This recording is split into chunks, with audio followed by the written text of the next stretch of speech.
Hello, I am कोमल अग्रवाल। तो आज हम बात करने जा रहे हैं एनाटॉमी के फोर्थ पार्ट के बारे में। Yes, it is fourth part.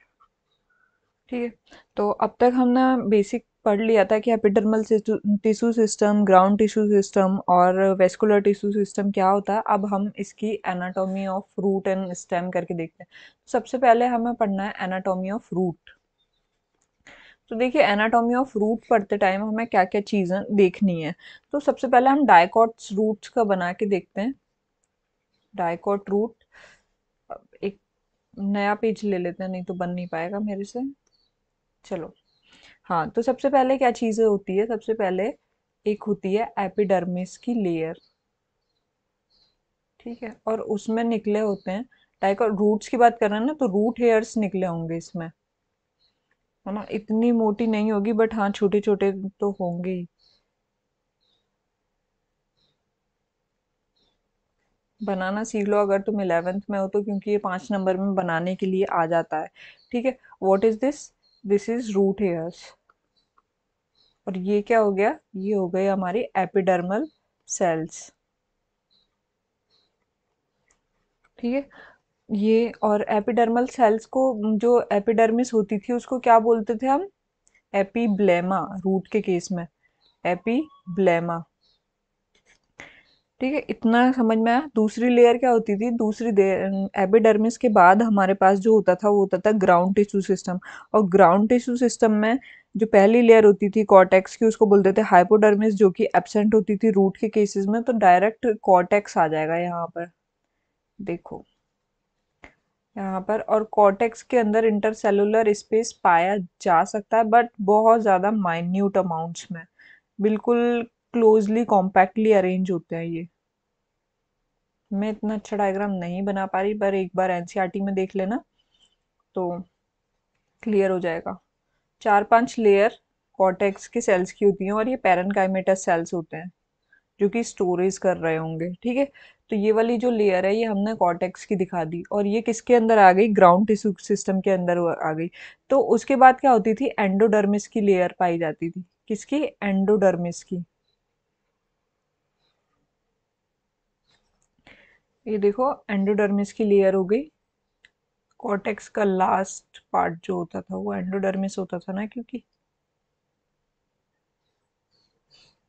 तो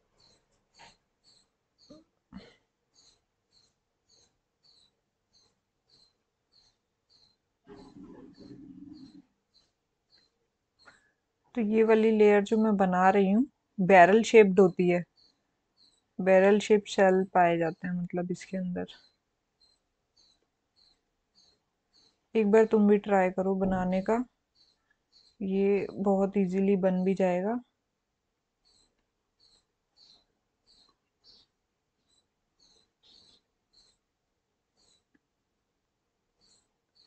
ठीक है, ये हमारी जो है ये एंडोडर्मिस की लेयर हो गई।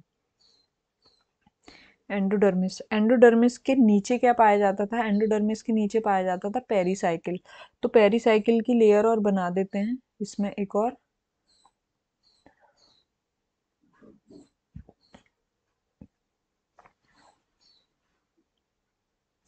ये वाली मैंने दिखा दी, ये पेरीसाइकिल की लेयर है। ठीक है। पेरीसाइकिल। अब पेरीसाइकिल के अंदर क्या पाया जाता था? जाइलम और फ्लोएम पाए जाते थे। अब ये वाला जो बना रहे हैं हम, वो बना रहे हैं डाइकोट रूट। Dicot root. तो रूट के अंदर क्या, कौन सा सिस्टम पाया जाता था? रूट अंदर होती थी तो उसके अंदर एग्जार्च सिस्टम पाया जाता था, बाहर वाला। और एग्जार्च सिस्टम में क्या होता था? Protoxylem at the periphery. तुम्हें पता होना चाहिए ये। प्रोटोजाइलम पेरीफेरी पे होना चाहिए, मतलब बाहर की तरफ। और प्रोटोजाइलम जो है वो छोटा दिखता है, और जो मेटाजाइलम है वो मोटा दिखता है। ठीक है, एम फॉर मोटा, एम फॉर पाव, है ना। तो मेटाजाइलम पिथ की तरफ बनेगा अब की बार। और ये जो है प्रोटोजाइलम बना दिया हमने।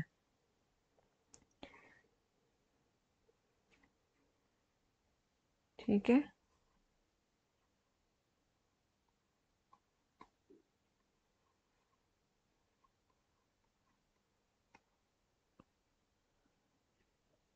हाँ।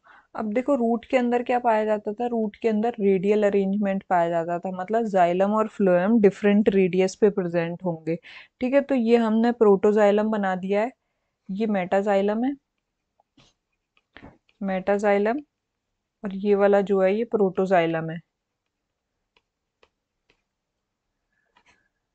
मेटाजाइलम और प्रोटोजाइलम दोनों बन गए, और जो बीच में जो पाई जा रही है वो पिथ पाई जा रही है। डाइकॉट्स के अंदर मतलब कॉन्स्पिकस पिथ होती है, मतलब पिथ पाई जाती है।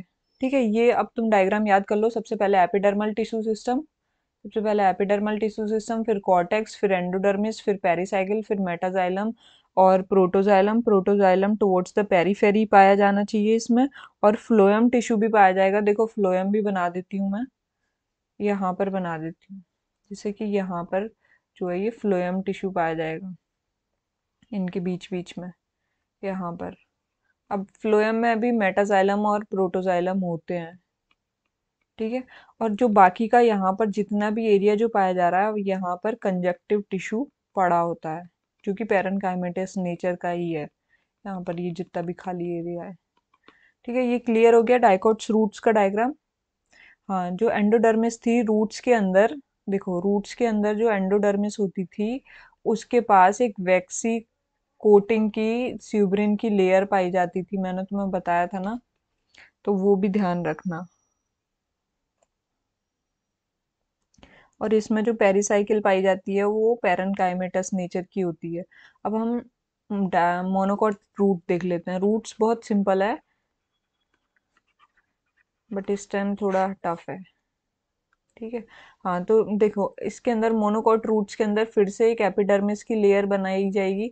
एपिडर्मिस की लेयर्स में से रूट हेयर्स निकाले जाएंगे, और एपिडर्मिस की लेयर को क्या बोलते हैं, एपीब्लेमा, रूट के केसेस में।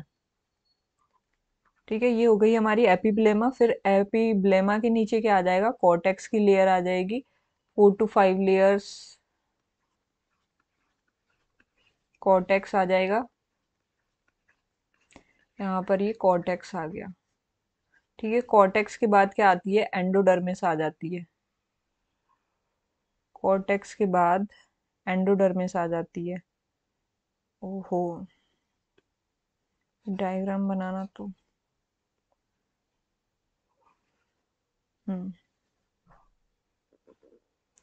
तो सपोज करो जैसे मैंने ये बैरल शेप सेल्स बना दिए है ना, ये जो है मेरी एंडोडर्मिस वाली लेयर है।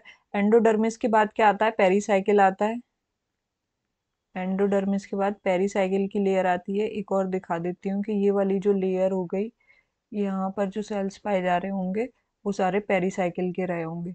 और पेरीसाइकिल के बाद क्या आता है, वेस्कुलर बंडल आएंगे। वेस्कुलर बंडल देखो रूट के अंदर रेडियल अरेंजमेंट ही होगा, R for root, R for radial.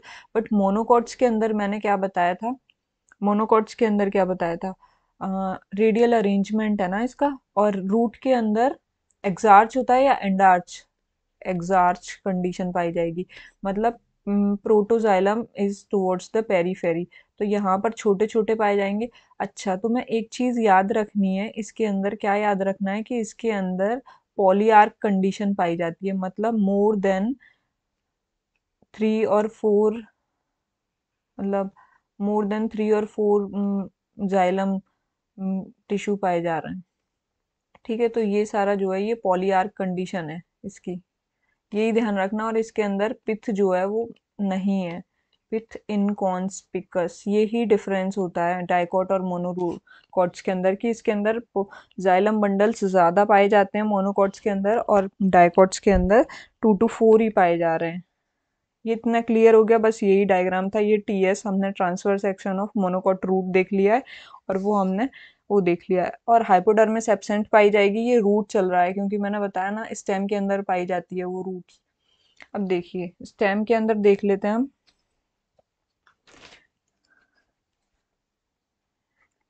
Stem के अंदर, तो स्टेम के अंदर सबसे पहले हम डाइकॉट स्टेम के अंदर देखने वाले हैं। ठीक है, डाइकॉट स्टेम के अंदर सबसे पहले क्या चीज पाई जाएगी, एपिडर्मिस की लेयर, एपिडर्मिस। और एपिडर्मिस की लेयर पे के ऊपर क्या होंगे, ये trichomes, trichomes that are multicellular in nature, ये हो गए हमारे ट्राइकोम्स।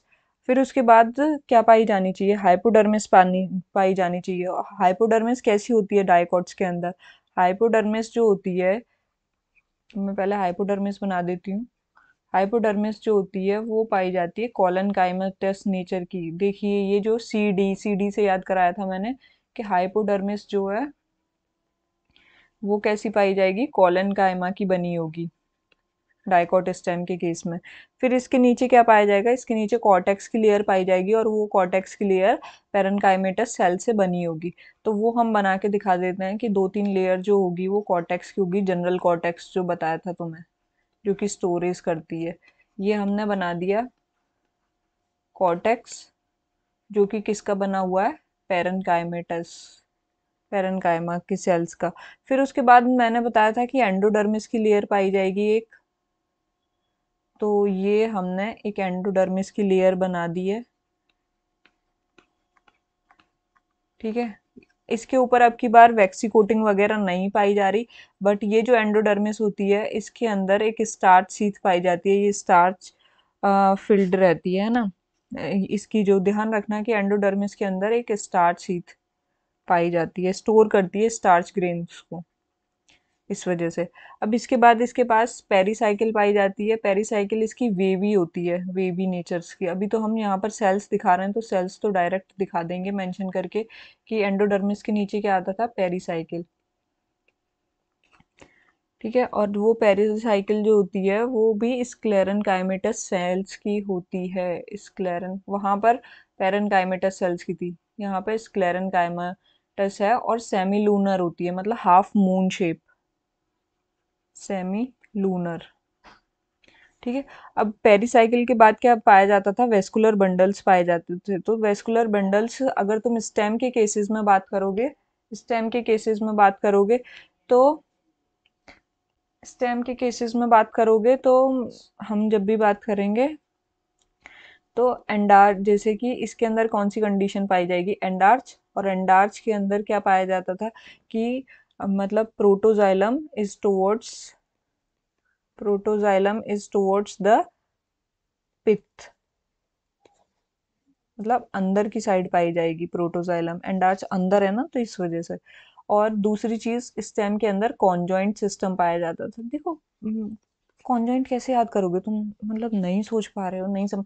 स्टेम जो है ना खतरे में होती है, खतरे में मतलब जैसे कोई बकरी आई उसको खा गई, स्टेम को ही तो खाएगी, रूट को थोड़ी खाएगी। सबसे पहले तो स्टेम को खाएगी। तो स्टेम एक साथ जुड़ के रह रही है, को मतलब दो लोग साथ में जुड़ के रह रहे हैं, कौन कौन जॉइंट ऐसे याद कर सकते हो। तो कौन जॉइंट में क्या होता था कि जाइलम फ्लोएम जो होते थे वो अलोंग द सेम रेडियस पाए जाते थे। तो यहाँ पर भी मैं सेम रेडियस पे दिखा देती हूँ इन्हें, कि सबसे पहले जैसे मैंने ये फ्लोएम दिखा दिया, पहले ये फ्लोएम पाया जा रहा है, देन उसके बाद अच्छा, जब डाइकॉट की बात करोगे तो उसके अंदर कैम्बियम भी पाया जा रहा था, क्योंकि डाइकॉट्स के अंदर सेकेंडरी ग्रोथ होती है, मोनोकॉट्स के अंदर सेकेंडरी ग्रोथ नहीं होती है। तो मैं बहुत बार बता चुकी हूँ, अब तक तो याद हो जाना चाहिए तुम्हें। तो डाइकॉट्स के अंदर हमने क्या बताया कि इसके पास एक कैम्बियम की भी लेयर पाई जा रही होगी, ये हमारे कैम्बियम, ठीक है। फिर उसके बाद हमारे पास मेटाजाइलम पाए जाएंगे, किधर साइड, मेटाजाइलम बाहर की साइड पाए जाएंगे इस बार, और पिथ की साइड हमें पाया जाएगा। यहाँ पर मैंने मेटाजाइलम बना लिए हैं ये, मेटाजाइलम।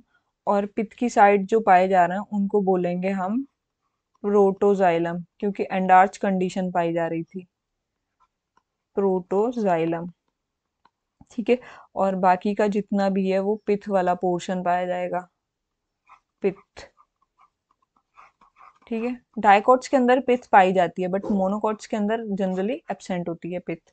रूट्स के अंदर जब हमने देखा था, देखो इसका एक और डायग्राम होता है, वो मैं नहीं बना पाऊंगी क्योंकि मैं मेरे को इतना अच्छे से ऑपरेट नहीं करना आता।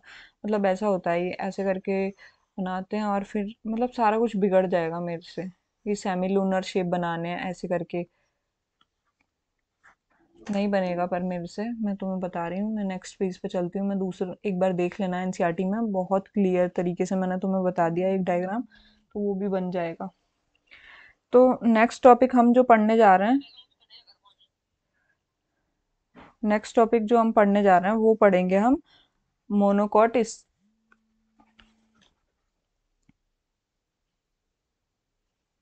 Monocot stem.